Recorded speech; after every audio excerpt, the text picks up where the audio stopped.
Opa Oma. Lewat program ini, kita akan belajar tentang Alkitab lebih dalam lagi dengan menggunakan bahasa yang lebih santai. Yang mau bertanya, bisa disampaikan lewat kolom komen, dan juga jika ada yang butuh dukungan doa, bisa disampaikan lewat kolom komentar yang ada di YouTube channel ini maupun yang ada di Facebook.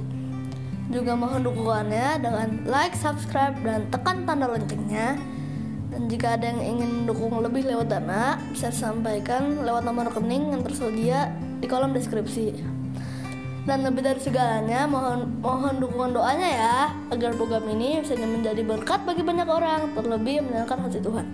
Oh ya, program ini akan selalu menemani kita setiap Senin sampai Minggu, setiap malam. Selamat mengikuti, Tuhan Yesus memberkati semuanya. Ya, shalom semuanya. Kembali dalam Deep Talk with Pate, dan sebelum kita mulai tadarusan Alkitab kita satu hati, kita menyembah Tuhan terlebih dahulu.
Ya, selamat malam semuanya, dan senang bersama dengan saudara dalam program ini di hari Jumat malam ya. Kita adalah kembali dalam tadarusan Alkitab, dan malam hari ini kita akan ngebahas Wahyu pasal 18 ya. Kita akan coba dalami lagi Babel, atau perempuan yang pakai kain ungu dan kain kermizi yang duduk di atas banyak air gitu ya. Yang kemarin di penghujung Kamis malam kemarin, sesuatu yang baru ya, bukan baru lah ya. Cuman selalu tadinya menjadi opsi kedua, ketiga penafsiran saya, akhirnya kemarin saya semakin yakin ya. Ketika saya dalami lagi ya, saya semakin yakin bahwa Babel itu bukannya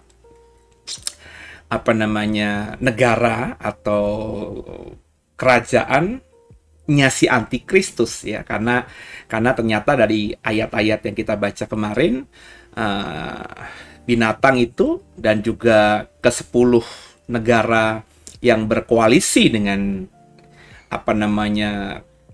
antikristus atau binatang yang keluar dari dalam air itu, 10 negara itu kan kita dapatkan di ayat kemarin itu sengaja ya, Tuhan mengizinkan, Tuhan mengarahkan 10 raja ini atau 10 kerajaan besar ini nanti tentu 10 negara paling berpengaruh ya di akhir zaman nanti, yang tadinya bersekutu dengan Babel, yang tadinya bersekutu dengan perempuan yang pakai kain ungu dan juga kermizi itu, akhirnya berbalik gitu ya.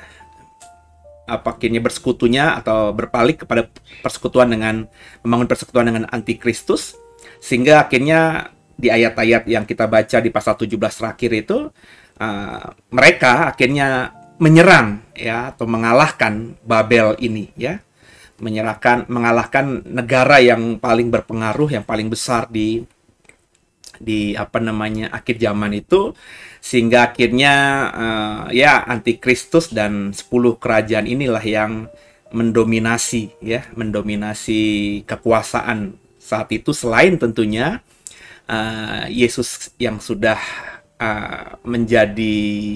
kembali ke dunia dan ada di Bukit Sion di Yerusalem bersama dengan orang-orang yang dibangkitkan dari martirnya mereka ya. Saya sudah jelaskan siapa yang martir, siapa saja mereka. Bapak Ibu bisa ikuti tadarusan Alkitab kita di malam-malam sebelumnya. Jadi sekali lagi saya konfirmasi penafsiran saya sekarang ini, Babel itu bukan kerajaannya antikristus. Tadinya saya memahami Babel dan antikristus ini adalah satu kesatuan gitu ya, di mana antikristus adalah rajanya, sedangkan Babel itu kerajaannya. Tapi ternyata tidak ya. Berdasarkan ayat-ayat kemarin, entah kenapa ayat-ayat yang sudah saya baca berkali-kali itu agak terang gitu ya, sehingga kalau Bapak Ibu perhatikan kemarin malam saya sempat terdiam cukup lama, karena apa yang ada di otak saya selama ini, apa yang saya pahami selama ini kok kayaknya berbeda dengan apa yang saya baca atau kita baca kemarin. Itu yang kenapa saya bilang, saudara, kalau baca Alkitab itu ya tadi ya, ketika kita membaca dengan sungguh, mengandalkan Tuhan, kadang-kadang ada ayat yang sudah kita hafal, yang tadinya tersembunyi, terus tiba-tiba dibukakan gitu ya. Dibukakan bukan saja akhirnya membuat kita semakin paham, tapi apa yang kita pahami barusan itu kadang-kadang berbeda dengan apa yang kita pahami sebelumnya. Itu kenapa Alkitab itu hidup. Itu kenapa saya berkali-kali berkata kepada saudara, teologi itu penting ya, pelayanan itu penting, tapi membaca Alkitab itu more than everything ya, di atas segala-galanya ya. Jadi supaya kita terus di-charge terus ya, karena tadi ya Bapak Ibu ya, apalagi yang sudah mengenal saya sejak belasan tahun yang lalu ya, kitab Wahyu sudah saya khotbahkan ya secara seri di gereja lama tempat saya melayani. Saya sudah mengkhotbahkannya di Dowe pun sudah selesai itu ya, pasal 1 sampai pasal terakhir, bahkan saya bikin kelasnya. Tapi tadi ya, baru tadi yang ketika kita tadarusan Alkitab, jadi ayat-ayatnya kita baca pelan-pelan runtut dari pasal 1, 2, 3, 4. Meskipun saya sudah berkali-kali membaca, cuma kemarin saya hanya membaca untuk diri saya sendiri. Jadi mungkin tanggung jawabnya kurang gitu ya, atau ya mungkin karena miss atau apa gitu ya. Sedangkan kemarin saya bertanggung jawab mengajar kepada saudara, sehingga ayat-ayatnya itu saya gumuli benar, dan Ya lucu aja gitu ya. Dapat hikmatnya pas lagi live begini ya, bukan sebelumnya, padahal ayat pasal 17 sudah saya baca sebelumnya gitu ya. Jadi mestinya kan saya dapatnya sebelum saya recording ya, tapi saya dapatnya justru pas di recording. Itu kenapa saya bilang Alkitab tuh keren gitu ya saudara ya. Dan yuk kita dalami lagi ya Babel itu di pasal 18 ini. Sebelumnya kita tundukkan kepala, kita doa. Makasih Tuhan buat malam hari ini, di malam Sabtu, Jumat malam ini sebelum besok kami libur weekend, kami mau kembali tadarusan Alkitab, membahas tentang Babel. Bicara kepada kami Tuhan, sehingga kami mendapatkan sesuatu yang luar biasa. Tuhan singkapkan yang selama ini masih tersembunyi atau belum kami pahami. Berkati kami semua, haleluya. Amin. Oke, kita siapkan Alkitab saudara ya. Alkitab kita, kitab saya, kitab saudara. Dibantu juga nanti di layar ada Alkitab yang saya munculkan. Tuhan, ini tugas kami, beri keberanian bagi kami. Ya, perikopnya jatuhnya Babel ya. Jadi Bapak Ibu siapkan diri kita coba baca satu-satu ayatnya ya. Semoga selesai malam hari ini pasal 18. Kemudian daripada itu, aku melihat seorang malaikat lain turun dari surga. Ia mempunyai kekuasaan besar dan bumi menjadi terang oleh kemuliaannya.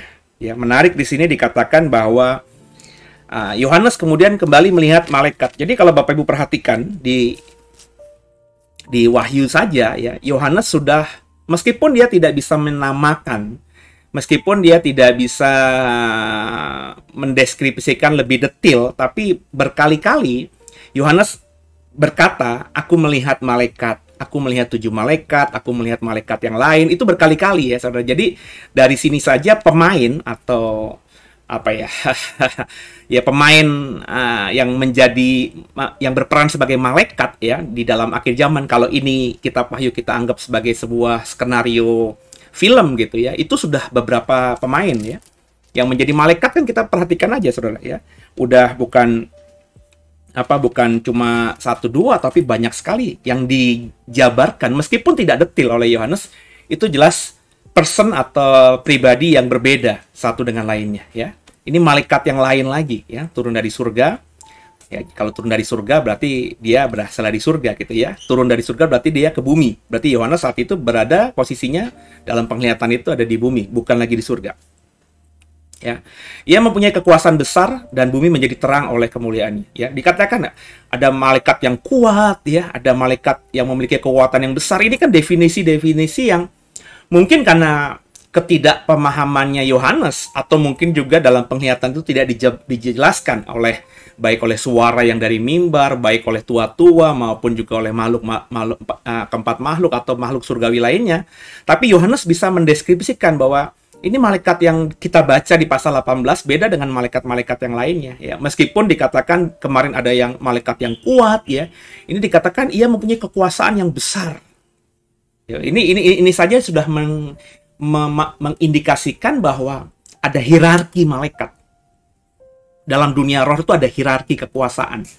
Jadi kalau dikatakan oleh Yohanes di pasal 18 ayat 1 ini ada malaikat yang memiliki kekuatan yang besar, kekuasaan yang besar, berarti kan ada malaikat yang memiliki kekuasaan yang biasa saja. Ada malaikat yang memiliki kekuasaan yang kecil. Ya, itu kan kurang lebih logikanya begitu, saudara ya. Ada yang besar, berarti ada yang sedang, ada yang kecil, atau yang tidak punya kekuasaan apa-apa. Ya, jadi seperti prajurit aja gitu. Ya, disuruh-suruh aja gitu ya. Dan indikasinya ya kita bisa menafsirkannya seperti itu. Dan nggak salah menafsirkan seperti itu. Karena kalimatnya jelas. Ia mempunyai kekuasaan yang besar. Kalau semua malaikat punya kekuasaan yang sama, tentu nggak perlu Yohanes mendeskripsikannya ia memiliki kekuasaan yang besar. Karena pada faktanya Yohanes tahu semua malaikat kekuasaannya sama, kan begitu saudara ya. Jadi ada hierarki di sini. Kalau malaikat atau dunia permalaikatan aja begitu, berarti dunia persatanan juga begitu saudara. Karena malaikat dan satan pada hakikatnya kan satu, makhluk ciptaan yang tadi awalnya semuanya penghuni surga. Kan begitu ya. Kemudian akhirnya Satan memberontak, sepertiga malaikat akhirnya ikut pemberontakan Satan, naga itu, dan menjadi fallen angel, malaikat yang jatuh dalam dosa. Tapi hakikatnya pada awalnya ketika diciptakan kan Tuhan tidak menciptakan Satan. Tuhan tidak menciptakan juga dalam artian setan-setan atau roh-roh jahat ya, legion dan lain sebagainya. Itu nggak semua Tuhan ciptakan penghuni surga ya malaikat gitu ya. Meskipun ada yang kekuasaannya A, B, C, D, ada hierarkinya, tapi semuanya makhluk yang menjadi penghuni surga tentu indah-indah, baik-baik ya. Jadi ketika hakikatnya sama, kemudian ada pemberontakan, ada pemisahan, kemudian akhirnya kita dalam iman Kristen kita sebut malaikat itu sebagai penghuni surga yang baik, dan setan, roh jahat, Satan, iblis, Apollyon, Abaddon, ya sebutkanlah namanya, itu adalah pemahaman kita sebagai malaikat yang jatuh atau yang sudah memberontak, sehingga ini kubu yang berbeda dengan malaikat kudus yang ada di surga yang saat ini setia dan melayani Tuhan ya. Jadi makanya nggak heran saudara ada setan yang menguasai seseorang, kita cuma datang aja udah kabur. Tapi ada yang setan kita usir berkali-kali, bahkan kita dipermalukan gitu ya. Mungkin ya dalam praktek pelayanannya kita dipermalukan karena setannya terus bermanifestasi. Yaitu makanya ada setan yang memang berbeda-beda ya. Nggak semuanya sama gitu ya. Ya.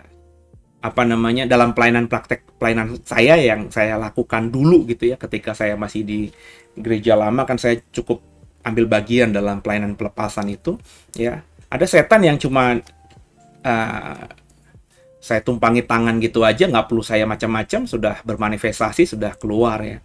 Tapi ada saya lihat ya rekan pelayanan yang lain itu mengusir setan, setannya bermanifestasi dengan luar biasa liar, sampai beberapa tim pelayanan kita itu melayani di satu titik ini, satu orang yang kerasukan roh jahat itu sampai berjam-jam gitu ya. Sampai ya kalau mau dibilang kita capek gitu ya. Tapi ini masih aja gitu bermanifestasi. Padahal manifestasi kan liar, matanya melotot, matanya merah, meraung-raung kayak singa, kadang-kadang kayak apa gitu berjam-jam. Ini orang yang dirasuki juga capek kan saudara. Kita juga capek gitu karena kita udah usir pakai apapun, cipratin minyak gitu ya. Saya masih ingat banget itu yang dirasuki setan itu badannya udah nggak berbentuk saudara ya, minyak semuanya ya. Dan karpet ya, karena dulu gereja tempat kami melayani itu berkarpet ya, karpetnya sampai wah udah bercak-bercak minyaknya banyak sekali saudara. Dan itu berjam-jam ya, berjam-jam ya. Kalau menurut saya sih selesainya itu karena semuanya capek, nggak selesai tuntas gitu ya, karena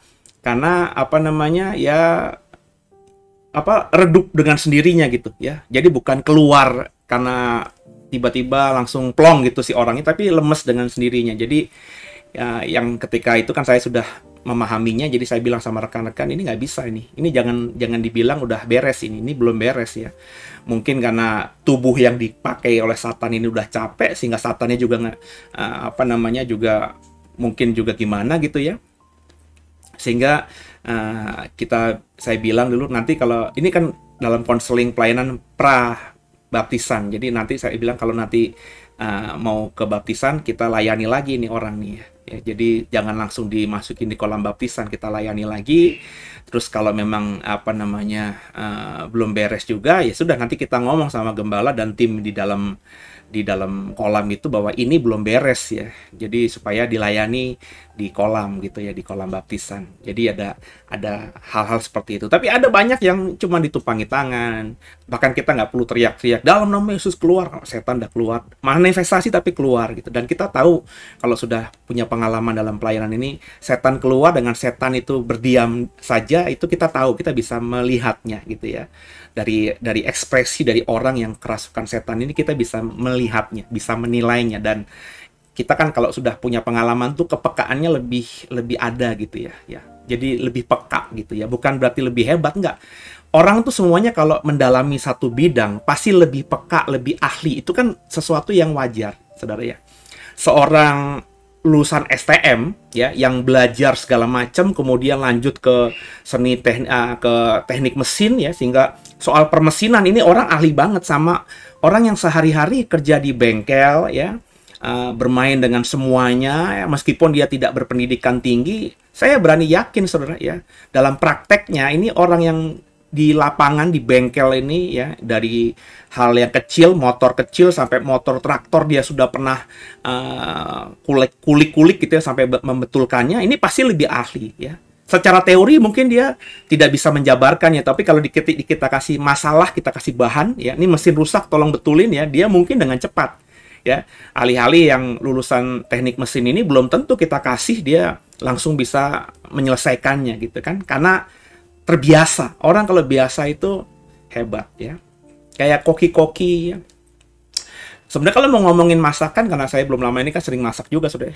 Ilmunya sama aja gitu ya. Bumbunya sama aja ya. Kalau Bapak Ibu mau bikin masakan apa gitu ya, lihat di YouTube atau di Google sekarang kan banyak. Bumbunya kurang lebih sama ya. Jadi mestinya teorinya rasanya sama. Tapi faktanya dalam prakteknya ya, kalau kita beli misalnya yang sederhana aja gitu ya, mie goreng saja ya, di restoran sama mie goreng yang kita copy paste resepnya dari chef ternama, tetap aja enakan di restoran. Begitu ya. Kenapa?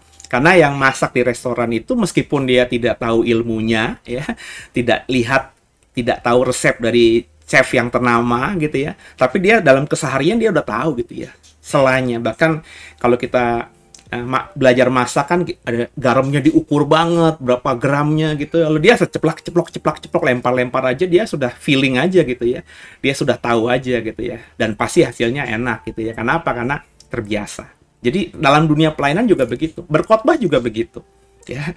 Makanya saya selalu berkata kepada banyak orang yang belajar khotbah dari saya, karena saya juga ngajar khotbah cukup banyak kelas yang sudah saya ajar gitu ya. Saya bilang, meskipun ilmunya saya bagi semuanya, tapi nggak mungkin kalian bisa menjadi pengkhotbah kayak saya gitu.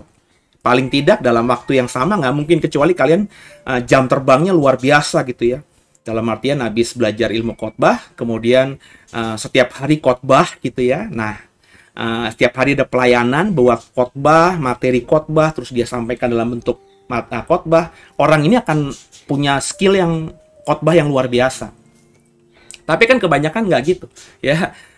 Teman-teman dari gereja lain atau dari The Way juga yang saya ajar ilmu berkhotbah ya cuma tahu ilmunya doang, tapi nggak dipraktekkan. Dipraktekannya pas misalnya semester ini saya ngajar nanti ilmu homiletik, ilmu khotbah gitu ya. Yang mereka bikin khotbahnya ya pas materi kelas itu, materi mata kuliah itu ya. Tapi habis itu enggak ya. Apalagi tidak dijadwal rutin khotbah di gereja gitu ya. Akhirnya ya sebatas itu aja khotbahnya ya, isinya bakal segitu-gitu aja gitu ya, gayanya akan begitu-gitu aja. Kenapa? Karena dia tidak latih dengan skill. Sedangkan banyak orang lain yang tidak belajar ilmu khotbah, tapi dia nekat aja gitu ya, menginjil di mana-mana ya. Pokoknya ada ketemu orang, dia ngomongin firman, dia ngomongin Alkitab. Itu secara nggak langsung, meskipun mungkin ya sistematisnya tidak terstruktur, khotbahnya nggak terstruktur gitu ya, tapi gaya dia berkhotbah akan jauh lebih menarik daripada banyak lulusan teologi ya, STT yang berkhotbah. Saya berani yakin itu. Kenapa? Jam terbang.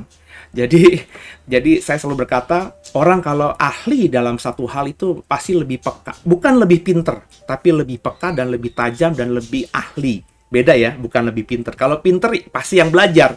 Teorinya lebih hebat, tapi dalam prakteknya belum tentu. Nah, sama saudara ya.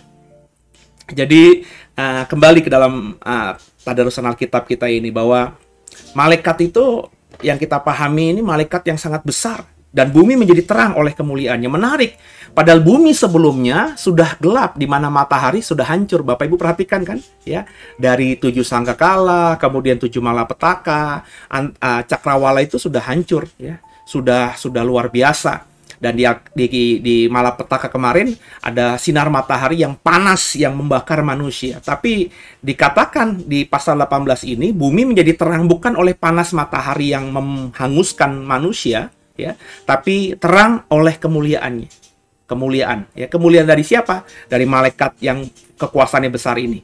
Dari mana sumbernya? Tentu karena dia malaikat Tuhan ya, dari Tuhan gitu ya. Dan ini hal yang menarik ya. Jadi ada dalam peristiwa ini ada sesuatu yang tiba-tiba berubah auranya dari aura yang membunuh ya, karena ada malapetaka yang ditumpahkan, murka Tuhan yang ditumpahkan, pembinasaan luar biasa, penghakiman Tuhan atas bumi, tiba-tiba ada kayak bridge, ada jeda gitu ya, sehingga bumi hari itu ya yang Yohanes lihat itu penuh dengan kemuliaan. Ayat 2-nya. Dan dia berseru dengan suara yang kuat katanya, sudah rubuh Babel kota besar itu. Dan ia telah menjadi tempat kediaman roh-roh jahat, dan tempat bersembunyi semua roh najis, dan tempat bersembunyi segala burung yang najis. Maafkan saya. Dan yang dibenci. Ya, jadi dikatakan Babel sudah rubuh, dan hanya akan menjadi tempat kediaman roh jahat, ya. Dan juga semua yang najis dan burung-burung yang najis ya, dan yang dibenci. Jadi Babel, negara besar, negara paling berpengaruh di akhir zaman nanti, yang digambarkan bukan saja Babel tapi juga perempuan dengan pelacur ya, dengan kain ungu dan kain kermizi, dan dia duduk di atas air, yang air itu adalah dijawab sendiri oleh Wahyu pasal 17 kemarin sebagai banyak bangsa, banyak suku, banyak orang gitu ya, yang dikuasai oleh Babel ini akhirnya hancur ya di ayat yang kedua tadi. Sama-sama kita baca ayat yang ketiga berikutnya. Karena semua bangsa telah minum dari anggur hawa nafsu cabulnya, dan raja-raja di bumi telah berbuat cabul dengan dia, dan pedagang-pedagang di bumi telah menjadi kaya oleh kelimpahan hawa nafsunya. Sekali lagi, cabul di sini adalah bukan cabul secara harafiah, tapi melakukan hal-hal yang benar-benar jahat di mata Tuhan ya, yang menajiskan itu ya. Jadi si pelacur ini ya, Babel ini kan digambarkan pelacur, sudah melacurkan diri ya, membuat orang-orang lain, bangsa-bangsa lain menjadi terjebak dengan pelacuran yang dia tawarkan, sehingga dikatakan semuanya berbuat cabul ya. Ya, termasuk orang-orang menjadi mamon ya, pedagang-pedagang di bumi telah menjadi kaya oleh kelimpahan hawa nafsunya. Jadi semua hal-hal yang daging itu ditawarkan oleh si Babel ini. Ya, makanya saya sudah pernah bagikan dalam khotbah-khotbah yang lalu soal Babel ini ya. Babel ini menawarkan ya kenikmatan ya, konsumerisme ya, kemudian juga keterikatan pada daging gitu ya, sehingga orang-orang tidak bisa mengendalikan diri ya, sehingga menikmati hal-hal yang disebut kelimpahan hawa nafsu tadi. Dan hari-hari ini kan sudah kelihatan ya, bagaimana orang dengan begitu fanatiknya dengan brand tertentu, fanatiknya dengan gaya tertentu, fanatiknya dengan tren tertentu gitu ya saudara ya. Semua orang jadi berlomba-lomba gitu ya, kepengen memuaskan hawa nafsunya ya. Tapi biasanya hanya sesaat ya, pokoknya hanya asal puas gitu ya, ya sudah gitu ya saudara ya. Dan ini tawaran dari Babel itu terhadap bukan saja person to person, tapi nation to nation, bangsa-bangsa. Ayat 4. Lalu ku mendengar suara lain dari surga berkata, pergilah kamu, hai umatku, pergilah daripadanya, supaya kamu jangan mengambil bagian dalam dosa-dosanya, dan supaya kamu jangan turut ditimpa malapetaka-malapetakanya. Jadi Yohanes kemudian mendengar suara yang lain ya, yang berkata ya, pergilah kamu hai umatku. Ini tentu perkataan ini ya bukan perkataan pada saat Babel hancur, karena yang kita sudah tafsirkan kemarin ya, umat Tuhan sudah nggak ada lagi di bumi ini ya, sudah yang ada yang sudah diangkat, ada yang martir gitu ya. Jadi ini kalimat yang sebenarnya mengingatkan kita ya. Kalimat ini ketika didengar oleh Yohanes itu mengingatkan Yohanes dan mengingatkan orang-orang percaya di zaman itu sampai sekarang ini ya, bahwa kita ini harus pergi ya dari Babel. Dalam artian jangan mengambil bagian dalam dosa-dosanya. Maka sering pendeta-pendeta, sering hamba-hamba Tuhan, pengkhotbah mengutip Alkitab bahwa kita jangan hidup dalam kedagingan, jangan terikat dengan daging ya. Pikirkanlah perkara-perkara di atas, dalam bahasanya Paulus, jangan lagi perkara-perkara di bawah. Itu yang harus kita lakukan. Dan ini sudah diingatkan, Yohanes mendapatkan suara ini dari surga untuk disampaikan kepada umat Tuhan. Jadi kalau saudara merasa adalah umat Tuhan ya saudara harus menjaga hidup dengan orientasi yang benar, ya.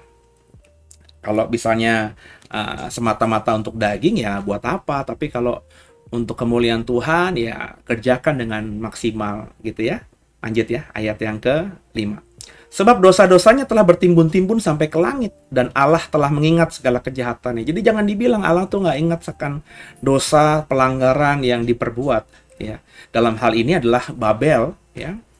Tapi dalam pengertian yang sederhana kita juga, ya. Saya selalu berkata apa yang kita perbuat Tuhan tahu. Yang jahat Tuhan tahu, yang baik Tuhan tahu. Yang baik kita tabur, yang baik pula kita akan tuai.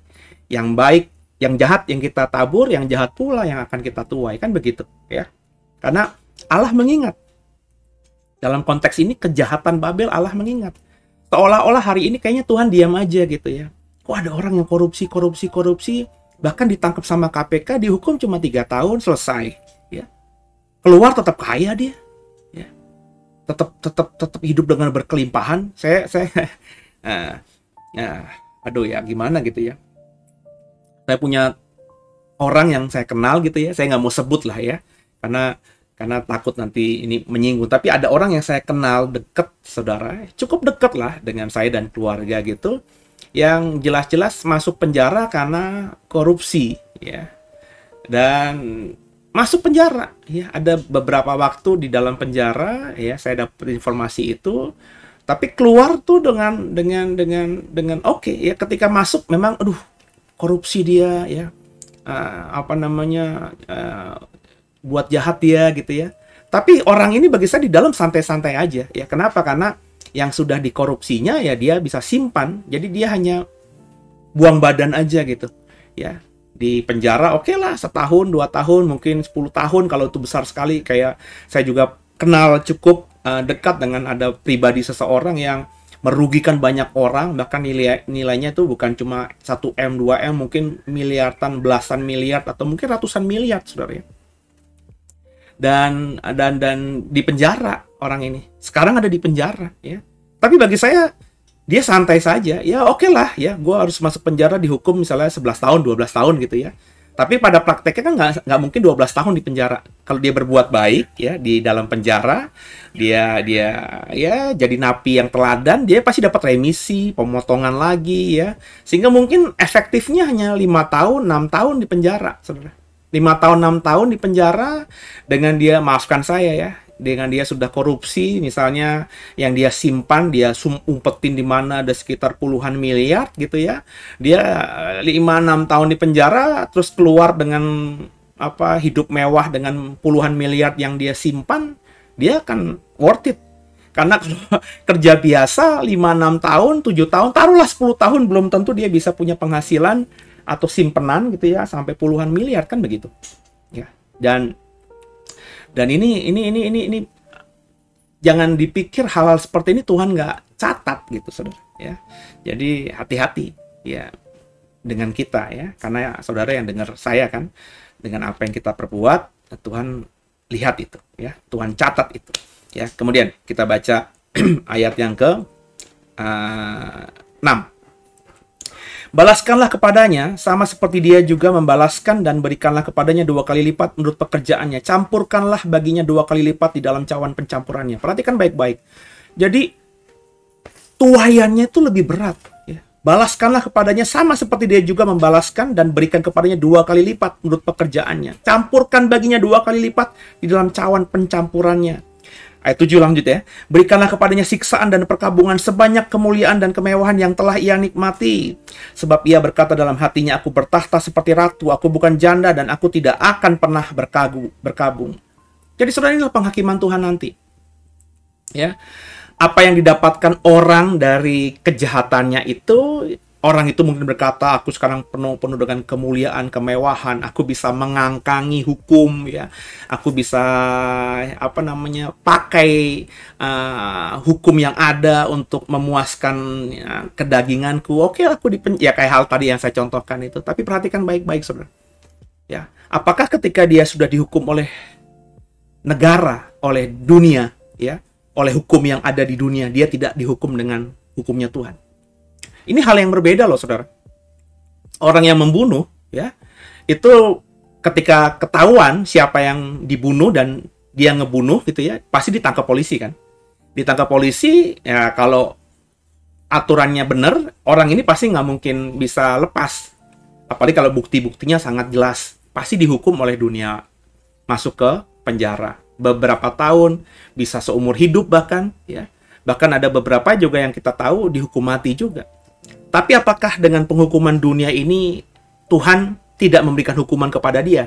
Seolah-olah akhirnya Tuhan bilang, oke, dia sudah dihukum kok, nggak perlu lagi kutimpakan hukuman. Nggak begitu, saudara. Ini hal yang berbeda, ya. Penghukuman manusia dengan penghukuman Tuhan, berkat dari manusia dan berkat dari Tuhan itu hal yang berbeda. Ini dimensi yang berbeda. Jadi meskipun kita bisa mengangkangi, saya bilang tadi ya, aturan-aturan hukum yang ada, kita nggak bisa mengabaikan bahwa Tuhan tahu semua itu. Makanya untuk hal yang kecil aja, hal yang kecil ya, saya sudah ngomong ini berkali-kali. Di Jalan Raya Serpong itu banyak U-turn, saudara, ya, atau putaran balik. Tapi ada beberapa putaran balik yang saya lihat itu ada lambang dilarang U-turn, ya.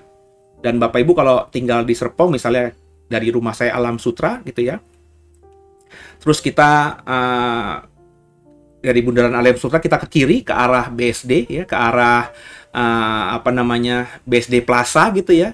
Sedangkan saya maunya itu ke seberang ya, jadi ke sebelah seberang itu saya muternya, saudara, kalau ini harus di habis Villa Melati. Padahal di sepanjang jalan itu ada putaran balik, cuma dilarang muter balik, ada lambangnya gitu. Jadi yang boleh itu yang dari arah berseberangan, ya arah lawan yang muter balik di situ. Jadi kalau mau ngomongin efisiensi, saya pasti lebih menguntungkan saya kalau saya muter di putaran yang ketemu paling dekat dari Alam Sutra.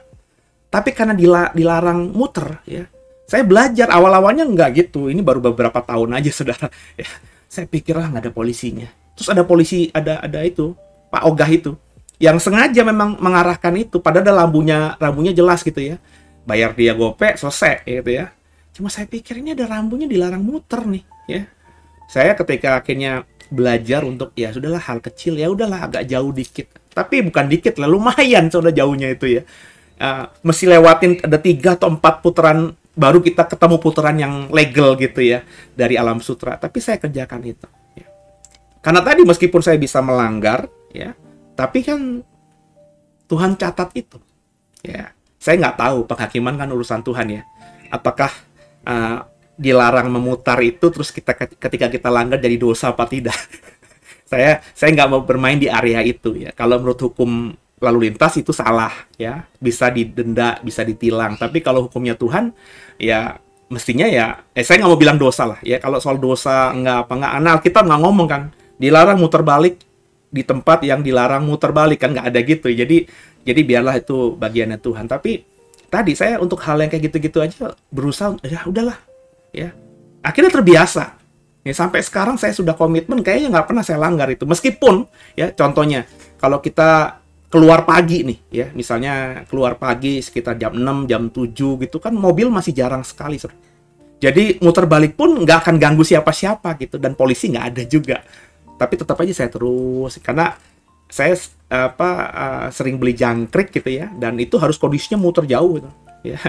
Kalau saya perginya beli jangkriknya pagi-pagi gitu ya, jam 7, jam 8 tuh sepi jalanan ya. Belum banyak aktivitas lah ya. Baru di atas jam 10 baru udah agak rame gitu ya. Mulai ngantri, kalau U-turn mulai ngantri ada beberapa mobil, tapi kalau di bawah jam 8 itu balik langsung muter bisa, dan dari arah berselawannya itu sepi jalan mobilnya, jadi nggak ganggu gitu loh. Ya, tapi kita tadi belajar, karena Alkitab tadi katakan Tuhan akan membalaskan ya. Kalau kita setia dalam perkara kecil, hal yang besar juga kita akan coba taat gitu. Tapi untuk hal yang kecil nggak taat, kayak dulu saya sering lari dari sebelah kiri, gitu ya, naik mobil gitu ya, di tol gitu ya. Kalau di kiri kan di bahu jalan itu kan relatif lebih sepi gitu ya. Tapi udah beberapa lama saya udah nggak pernah lagi lewat bahu jalan gitu, karena memang efisien, cepat gitu ya. Tapi pikir-pikir ngapain lah gitu ya. Paling selisihnya kalau emang udah padat ya pasti macet kan di depan gitu ya. Ya paling selisihnya bedanya sampai keluar dari tol ya dengan orang yang konsisten dengan jalan yang benar di jalur kiri, tengah atau di kanan, ya paling cuman 10 menit, 15 menit gitu ya. Karena pasti nanti di kirinya juga macet juga gitu ya, berhenti juga. Jadi kecuali kalau sudah kita mau keluar gitu, kalau saya mau keluar misalnya dari Serpong ke arah Kebun Jeruk gitu ya, sudah di sekitar daerah Meruya gitu ya, saya ngambil kiri gitu ya, karena supaya kalau memang macet saya tidak di tengah dan akhirnya motong jalan begitu. Jadi saya sengaja ambil kiri karena pintu keluarnya sudah mau dekat lagi. Nah, hal-hal seperti itu saudara, kita belajar untuk apa namanya setia gitu ya. Oke, kita lanjutkan ayat yang berikutnya. Ayat 7. Berikanlah kepadanya siksaan dan perkabungan sebanyak kemuliaan dan kemewahan yang ia nikmati. Oh, itu ngeri banget sebenarnya. Jadi kemuliaan dan kemewahan yang didapatkan karena dosa itu akan ditimpakan kepadanya nanti siksaan dan perkabungan. Sama dengan kenikmatan dan kemewahan kemuliaan yang didapatkan sebelumnya. Ya. Ayat ke-8. Sebab itu segala malapetakannya akan datang dalam satu hari, yaitu sampar, perkabungan, kelaparan, dan ia akan dibakar dengan api karena Tuhan Allah yang menghakimi dia adalah kuat. Dan semuanya tadi, saudara, yang diakumulasikan tadi, akan digandakan dalam satu hari. Saudara bayangkan, sebelumnya kemewahan, kemuliaan, dan semua yang hebat-hebat itu bisa dirasakan beberapa lama. Ya. Kayanya lama gara-gara korupsi. Bahagianya lama gara-gara nyusahin orang. Ya. Kemarin saya lihat lagi viral gitu, karena saya nonton tiap hari hampir buka YouTube gitu, ada aja gitu ya, karena saya juga suka dengan talk show ya, terutama beberapa talk show atau podcast yang punya nama lah gitu ya, yang saya tahu isinya bagus gitu ya, meskipun bahasa YouTube kan kadang-kadang bahasanya kekinian banget gitu ya, tapi kontennya itu bagus, meskipun kontainernya kadang-kadang ya bahasanya bahasa anak-anak sekarang lah gitu ya, tapi kontennya bagus gitu ya. Ada artis ternama jualan tas branded tapi KW gitu ya, dan yang ditipu ini orang yang tahu tas gitu saudara ya. Jadi kalau nggak salah lagi ribut gitu ya, tapi saya nggak dalamin lagi, cuman di podcast itu katanya ribut gitu ya, di infotainment. Kebetulan saya nggak nonton infotainment, jadi saya nggak tahu, kaget aja gitu nih, soalnya yang jual tas itu artis yang punya nama juga, dan yang wawancara ini juga artis yang punya nama. Jadi saya lihat ada gitu ya, orang sudah ternama, punya segala-galanya, rekam jejaknya bagus gitu ya, terus dia melakukan sesuatu hal yang menguntungkan dirinya dengan melukai orang.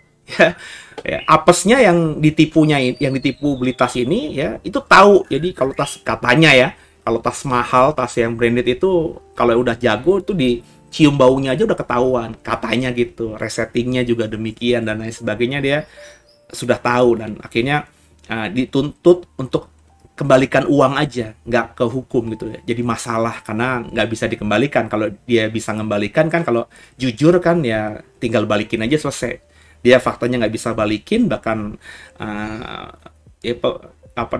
cukup lama, ya berarti kan uangnya udah dinikmati ya. Jadi saya nggak tahu, saya nggak mendalami apakah ketika dijual sampai peristiwa ini booming, viral gitu, ada berapa jeda waktu, mungkin ada beberapa bulan gitu ya, sehingga akhirnya di blow up sama yang merasa dirugikan ini di infotainment gitu. Tadinya mungkin kekeluargaan aja, karena yang dirugikan ini orang yang kaya raya gitu ya. Bagi mereka mungkin duit ratusan juta nggak masalah, cuman kok ini orang nggak ada niat baik gitu ya, kita nggak mau proses hukum, tapi kok dia diem aja, kurang lebih begitu kali ya. Akhirnya di blow up aja supaya duitnya kembali. Nah mungkin sih kalau kita pakai asumsi ini benar gitu ya, sudah menikmati selama beberapa bulan kan hasil nipu orang dengan uang ratusan juta itu ya. Tapi perhatikan baik-baik, dia selama 2 bulan, 3 bulan mungkin bisa menikmati kemewahan dengan hasil rampokan dari orang lain ini.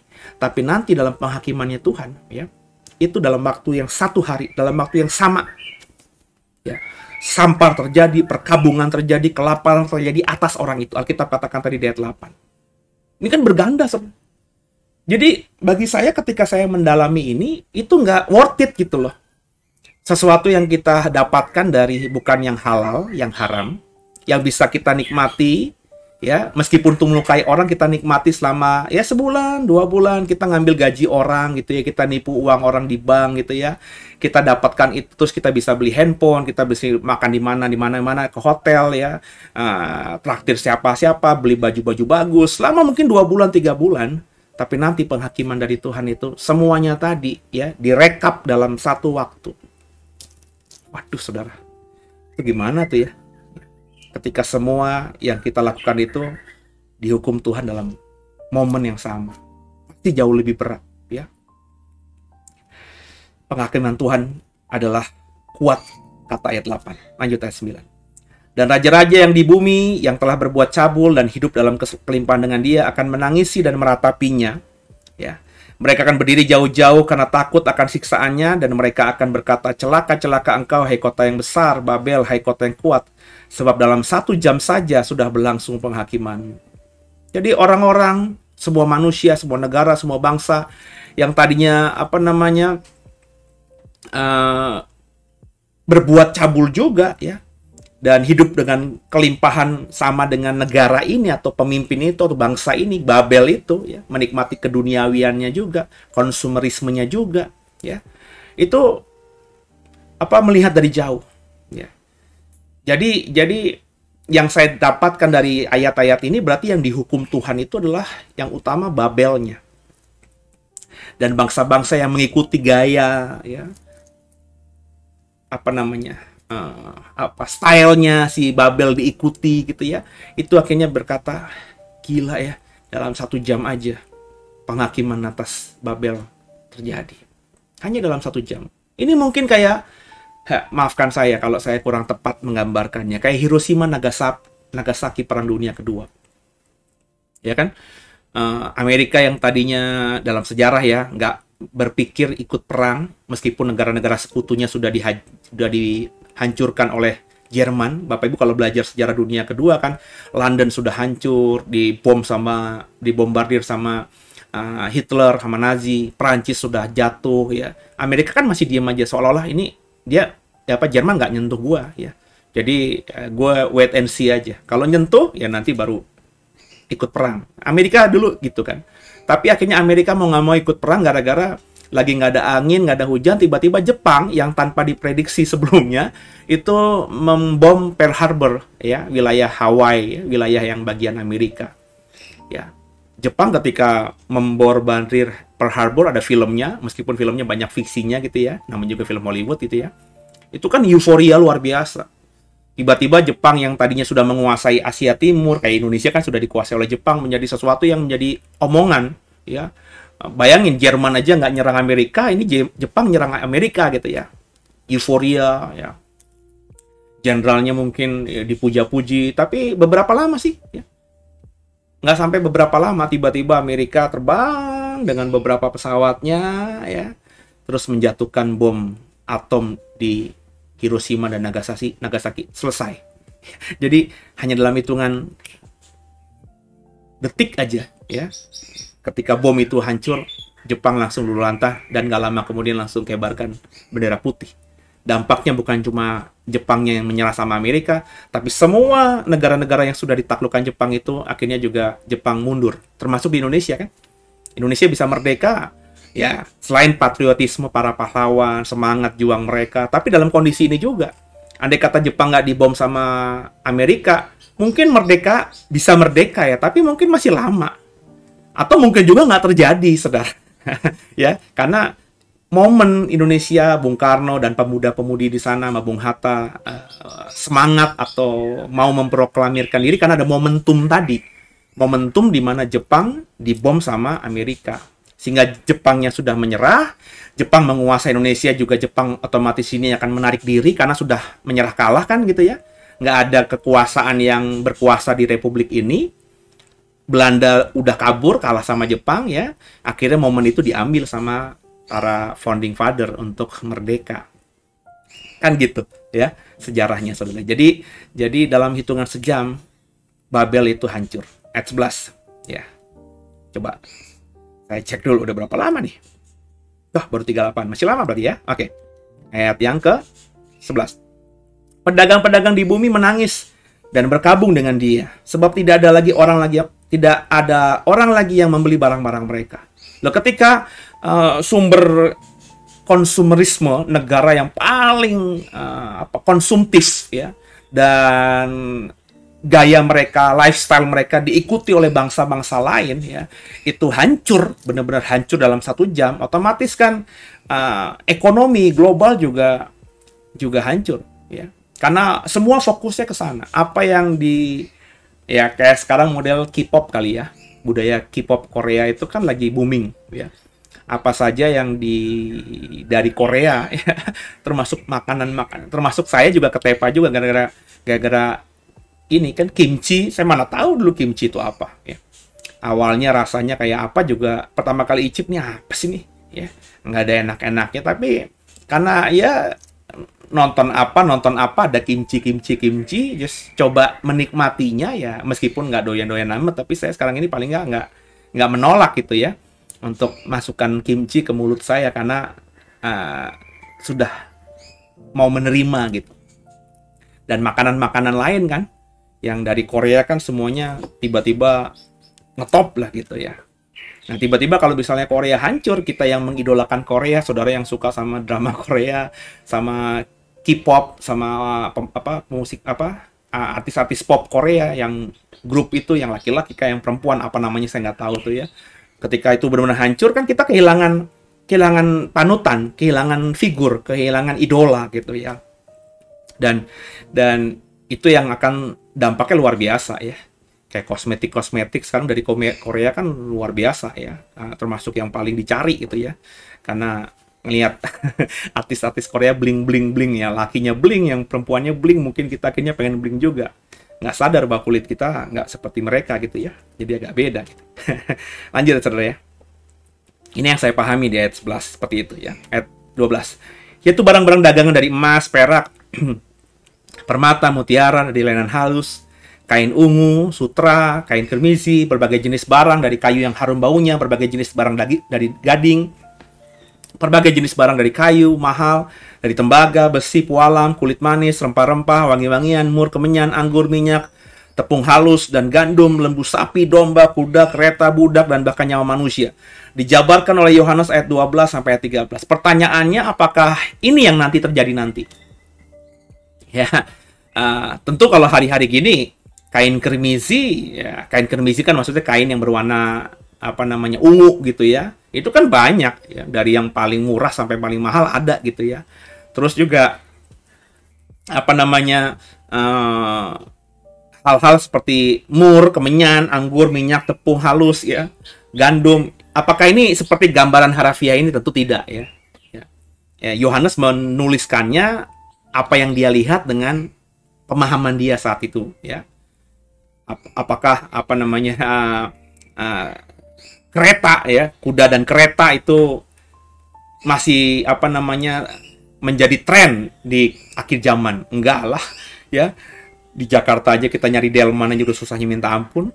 Sampai-sampai saya kalau misalnya ke rumah ibu saya di wilayah Kebun Jeruk, itu yang saya tahu saudara, dulu zaman saya SMP SMA itu ada orang Betawi pengusaha delman di daerah Kemanggisan. Itu delmannya banyak banget saudara.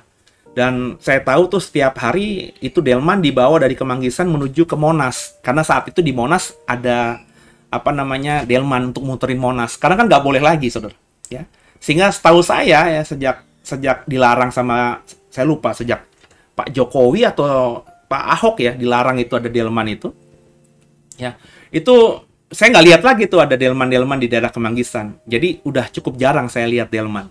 Nah, ketika kalau misalnya saya ke rumah ibu saya, terus ada delman, saya yang sedikit agak kayak orang euforia gitu. Saya bilang sama Sean, Sean, itu delman gitu ya. Karena ya tadi jarang gitu ngeliat delman. Dan saya ingat memori saya waktu kecil, kalau saya ke rumah mbah saya atau eyang saya di Kediri, itu pasti harus nyewa delman untuk nguterin ya sepanjang hari lah gitu ya. Jadi kita naik delman ke rumah saudara yang di desa lain gitu ya, ke rumah saudara yang di desa lainnya lagi. Jadi sepanjang hari itu dari pagi sampai sore kita sewa itu delman. Jadi kita naik delman dan itu senengnya minta ampun. Ya, saya masih lupa ya, disewa 5.000 atau berapa gitu ya. Pokok seharian gitu dipakai kita muter-muter zaman saya kecil. mungkin nggak sampai 5.000 zaman saya kecil ya, karena 5.000 besar sekali mestinya. Saya lupa, tapi nggak, ya untuk ukuran kota nggak terlalu mahal, tapi untuk ukuran orang desa itu mahal gitu ya. Jadi kita naik delman dan itu suka. Pokoknya setiap rumah mbah yang di otak saya, setiap rumah eyang yang di otak saya, kuda, delman, kuda, delman. Pokoknya ke sana harus naik kuda, harus naik delman gitu ya. Dan ini masih ada di sini disebutkan di ayat 13. Apakah seperti itu? Kan rasanya nggak. Hari ini udah jarang ketemu delman dan kuda. Jadi ini tentu dibahasakan Yohanes dengan pemahaman dia 2000 tahun yang lalu. Nangkap ya saudara ya. Yang pastinya semua yang dikonsumsi menjadi tren, menjadi kebutuhan duniawi ya. Mungkin hari ini parfum, tas branded, mobil ya. Terus juga motor, jaket kulit mungkin. Ya pokoknya yang mewah-mewah itu, yang harganya wah-wah itu pokoknya dikuasai semua oleh Babel. Dan ketika Babel hancur, maka semua pedagang angkat tangan. Karena nggak ada lagi mereka yang bisa menjual atau mendistribusi atau memarketingin ya, mendagangkan hasil produksi mereka karena Babel hancur. Ya. Ayat ke-14. Dan mereka akan berkata, sudah lenyap buah-buahan yang diingini hatimu, dan segala yang mewah dan indah telah hilang daripadamu dan tidak akan ditemukan lagi. Sejak hari itu nggak ada lagi orang berpikir untuk yang indah-indah itu. Kenapa? Penghakiman demi penghakiman, kehancuran demi kehancuran, dan sumber konsumerisme, yakni Babel, perempuan pelacur itu sudah hancur. Jadi orang itu sudah fokusnya pada penderitaan, pada kesusahan. Ya, kalau sekarang ini menjadi perempuan yang ukurannya, lifestyle-nya tinggi, punya tas Hermes misalnya gitu ya, atau Hermes gitu ya. Tapi ketika ini terjadi, nggak ada lagi perempuan mikirin Hermes ya, mikirin Hermes itu nggak ada lagi. Kenapa ya? Pertama, pabriknya udah hancur ya. Yang kedua, fokus pada diri sendiri karena sedang dalam penghukumannya Tuhan, mengalami ya bisulah semuanya tadi ya, cawan murka Allah itu ya. Sampai dampaknya di hari-hari ini ketika pasal 18 terjadi nanti ya. Ayat 15. Mereka yang memperdagangkan barang-barang itu, yang telah menjadi kaya oleh dia, akan berdiri jauh-jauh karena takut akan siksaannya, dan sambil menangis meratap mereka berkata, celaka, celaka kota besar yang berpakaian lenan halus dan kain ungu dan kain kermisi, dan yang dihiasi dengan emas, permata, mutiara, sebab dalam 1 jam saja kekayaan sebanyak itu sudah binasa. Ya. Orang yang mengambil untung dari Babel, yang tadinya berdagang dengan Babel, yang tadinya hidup dari Babel, itu hanya berdiri jauh-jauh saja dan mengasihani Babel. Termasuk mengasihani diri sendiri karena mereka tahu mereka nggak bisa lagi dapat apa-apa. Karena sumber keuangan mereka, sumber pemasukan mereka, sumber bisnis mereka sudah hancur lenyap. Wah, ini saya bisa bayangin mungkin negara yang paling punya pengaruh gitu ya. Orang punya nyimpen uang di sana, orang berbisnis sahamnya perusahaan yang di sana. Coba bayangin ya, Bapak Ibu bayangin ya. Bapak Ibu punya uang sedang mau diinvestasikan dengan saham, dengan apalah semuanya ya, yang sumbernya pada satu negara, yang karena satu negara ini yang paling luar biasa, tiba-tiba negara itu hancur. Ya. Kalau negara itu hancur kan dampaknya semua perusahaan hancur juga. Padahal kita punya saham di perusahaan itu yang kita beli, kita berpikir nanti akan profit, kita akan uangkan, kita wariskan ke istri anak kita, mungkin kita pikir begitu ya. Tapi tiba-tiba perusahaannya hancur, benar-benar hancur. Ya, bursa saham juga hancur semuanya. Jadi uang tiba-tiba hilang aja gitu. Ya, dan ini mengerikan luar biasa. Ya, dalam 1 jam saja. Apakah harafiah 1 jam saja? Ya, intinya 1 jam saja tuh cepat sekali. Ya. Apakah harafiah benar-benar 1 jam Babel itu hancur? Atau ini makna simbolik dalam pengertian? Pokoknya cepat sekali terjadinya. Penghakiman Tuhan atas Babel itu cepat sekali terjadinya. Ya, we'll see aja. Bagi saya nggak terlalu penting juga berdebat, adu otot. Ini 1 jam harafiah atau simbolik, nggak penting banget. Saya selalu mengajarkan di dalam program Deep Talk with Pastor, terutama tadarusan Alkitab. Kita kalau baca Alkitab tuh cari intinya, kerikmanya, inti pesannya.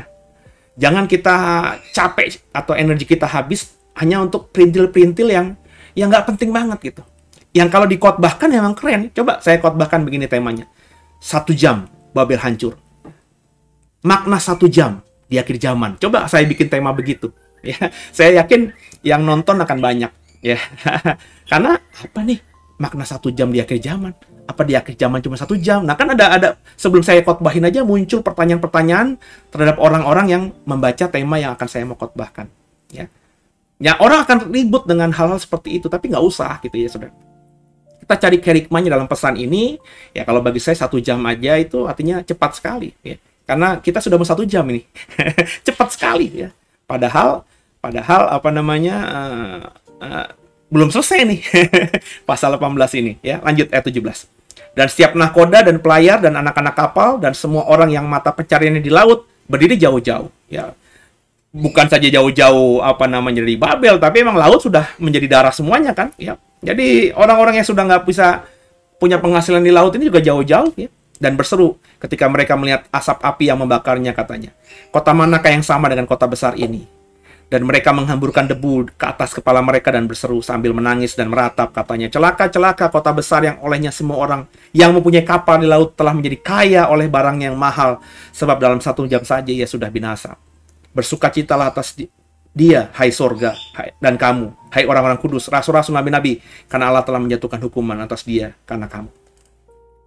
Bapak Ibu perhatikan, 1 jam saja diulang beberapa kali dalam perikop ini. Saya tafsirkan 1 jam itu bisa harafiah, bisa juga makna simbolik yang artinya cepat sekali penghakiman Tuhan atas Babel, atas negara yang paling mempengaruhi dunia saat itu. Ya. Tuhan memakai antikristus dan 10 negara untuk menghancurkan Babel itu. Jadi Tuhan bisa menghancurkan Babel dengan musuhnya.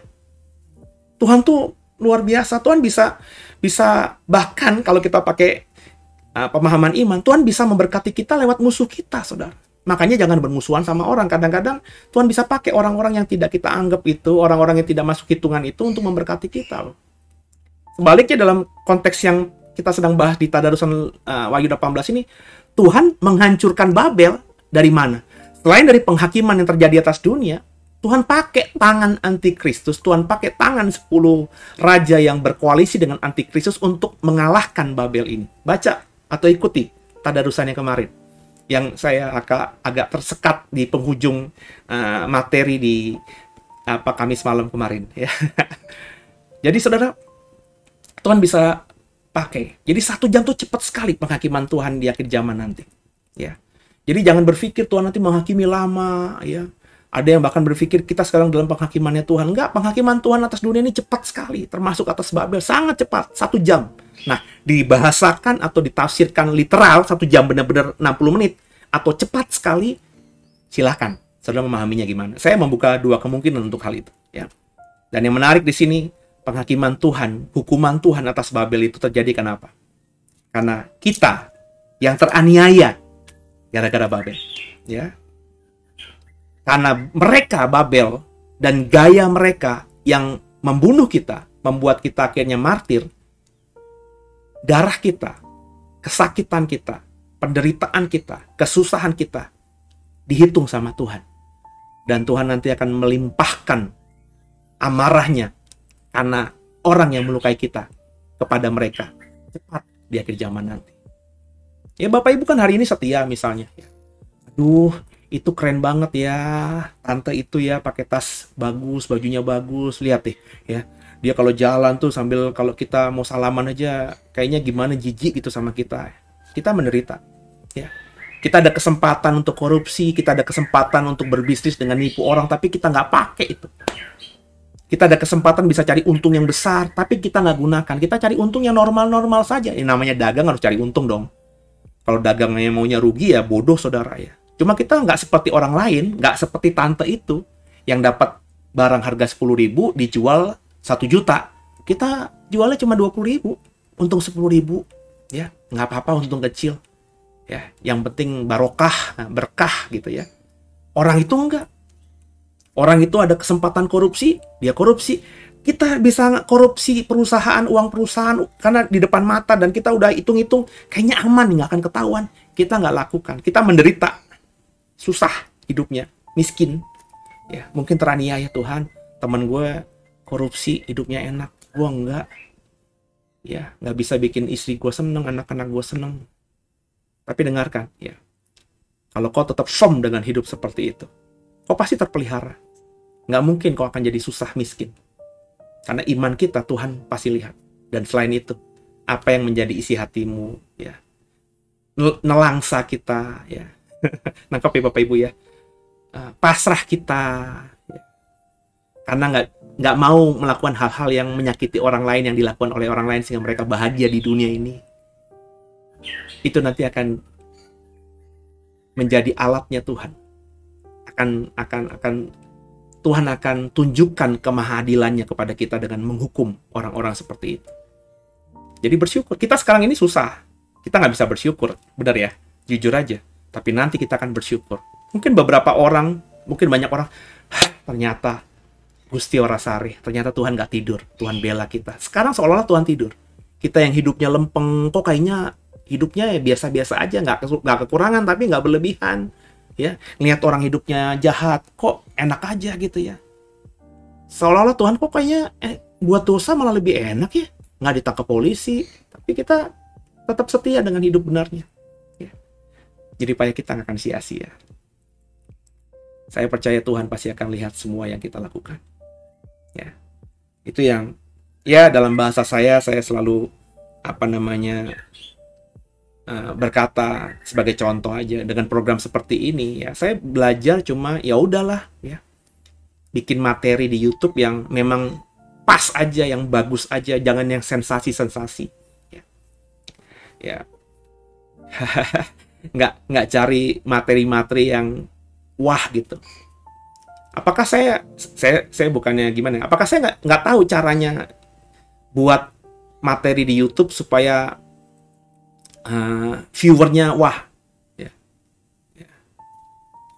Apa bikin tema yang gimana supaya viewernya banyak? Bisa, saudara, bisa. Tapi nggak pernah saya kerjakan. Saya bikin Deep Talk with Pastor program begini. Saya nggak bikin, bukannya salah ya. Cuma saya nggak bikin program yang misalnya saya menginterview hamba-hamba Tuhan yang, atau orang-orang yang punya kesaksian hebat gitu ya, yang paling lagi viral gitu ya. Atau saya karena punya kepekaan akhir zaman, saya nggak bikin tema khotbah misalnya nubuatan Tuhan yang akan terjadi digenapi di 2022 misalnya. Apakah saya nggak bisa begitu? Saya bisa loh saudara, ya. Saya nggak perlu berdosa. Saya bisa buat seperti itu. Ya khotbahkan aja ya hal-hal yang sudah dinubuatkan oleh Alkitab. Saudara, nanti 2022 akan ada zaman yang susah. Lo Alkitab udah ngatakan begitu, bener nggak saudara? 2002 nanti akan ada virus yang baru, saudara. Loh itu pasti, nggak usah dinubuatin. Tuhan nggak akan bicara begitu, itu sesuatu yang udah pasti.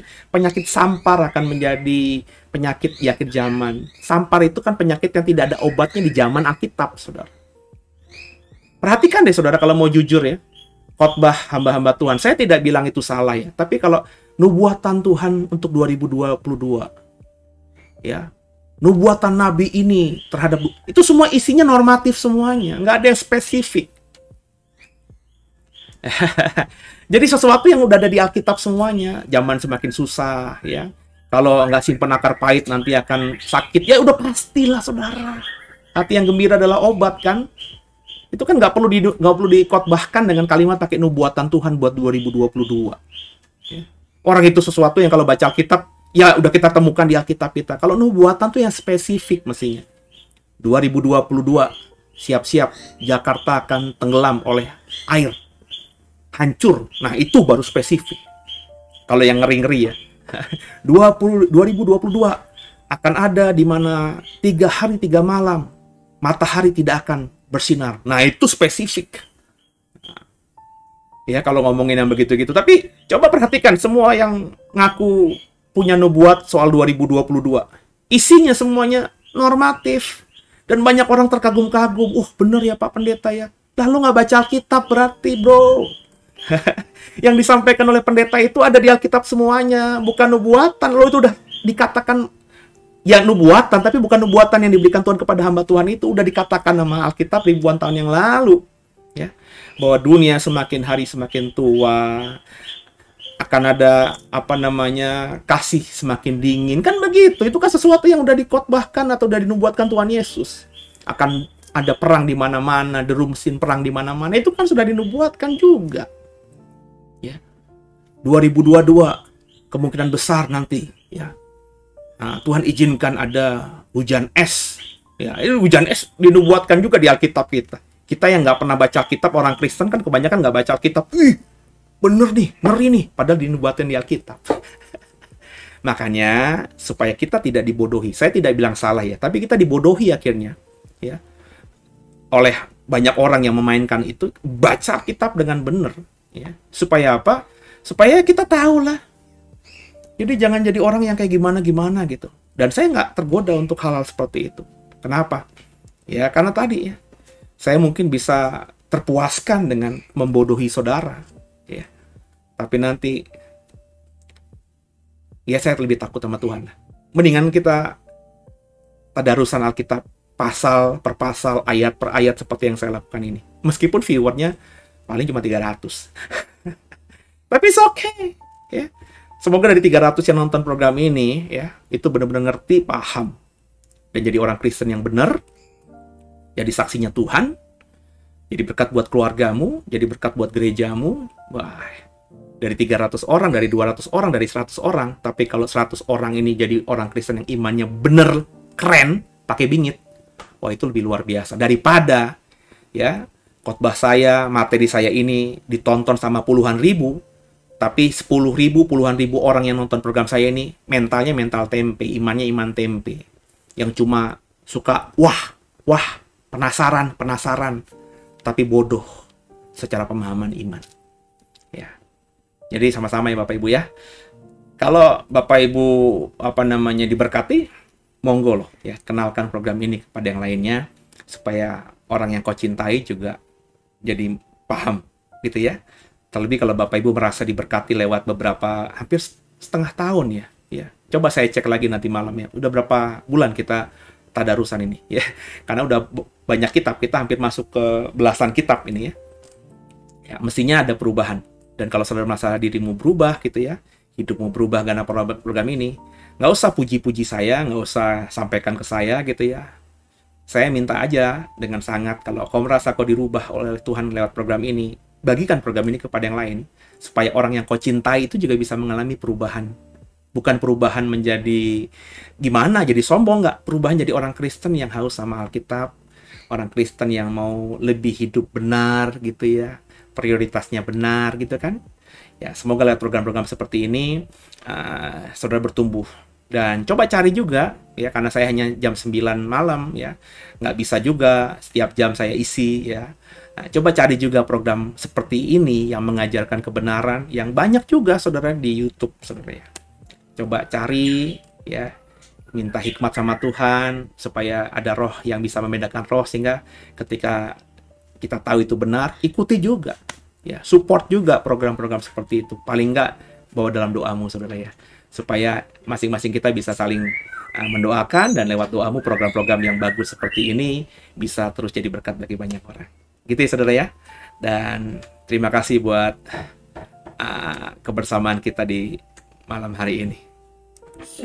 Banggaku punya Bapa sepertimu, yang tak pernah meninggalkanku. Oke, kita sudah 1 jam lebih nih ya. Saya jadi semangat ya.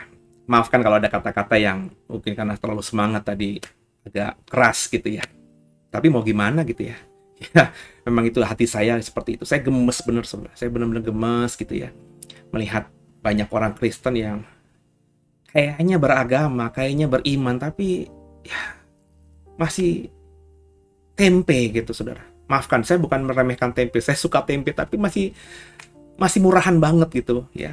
Imannya belum dewasa bener ya. Gimana gitu ya. Bahkan orang yang dengerin khotbah saya aja udah bertahun-tahun juga, kadang-kadang saya lihat hidupnya nggak berubah-ubah juga ya. Masih yang bulet aja begitu, di situ-situ aja. Saya kadang-kadang ngebatin gitu, ngomong sama Tuhan, Tuhan, gue udah khotbah begini aja, yang denger gue masih begini-gini aja. Gimana kalau gue khotbahnya nggak begini? Khotbah yang santai, nggak keras, nggak marah-marah gitu ya. Saya pun kalau marah-marah kan bukan karena temperamental saya, tapi karena saya ingin menyuarakan firman Tuhan gitu. Ya. Supaya saudara lebih terbuka gitu loh. Ya, lebih ngeh lagi. Ini loh kebenaran. Ya. Saya sadar lah kalau saya salah, biar nanti hukuman Tuhan atas saya berat gitu ya. Tapi saya sih merasa apa yang saya sampaikan selama ini itu yang benar gitu ya. Karena saya ketika menyampaikan saya gumuli langsung, dan kalau saya salah ya, saya pasti akan koreksi apa yang saya katakan itu. Gitu ya saudara ya.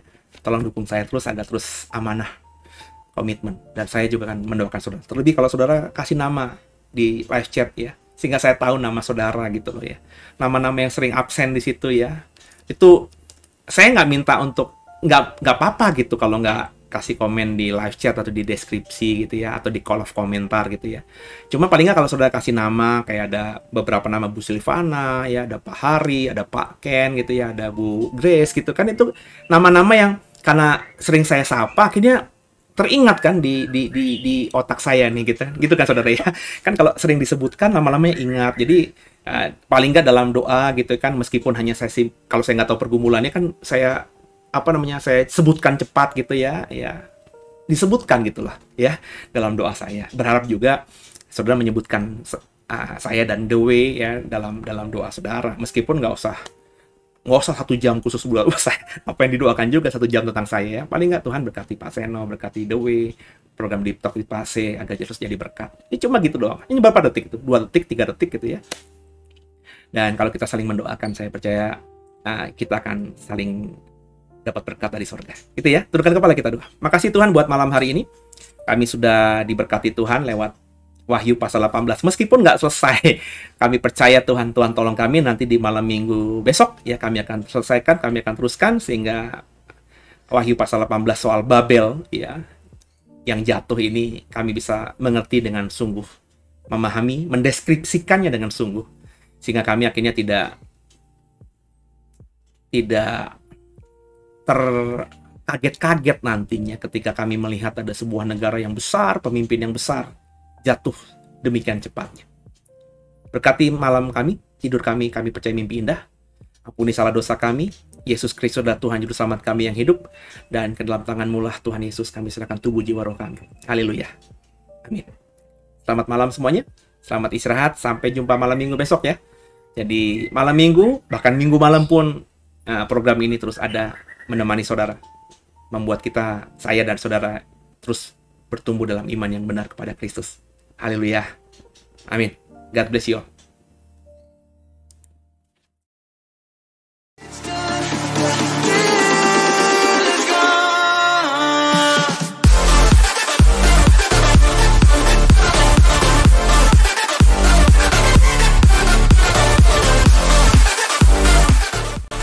Bapak Ibu yang merasa diberkati dan ingin memberkati kami lebih lewat dana, dapat disalurkan melalui scan barcode berikut ini atau ditransfer melalui rekening yang ada di layar Bapak Ibu Saudara.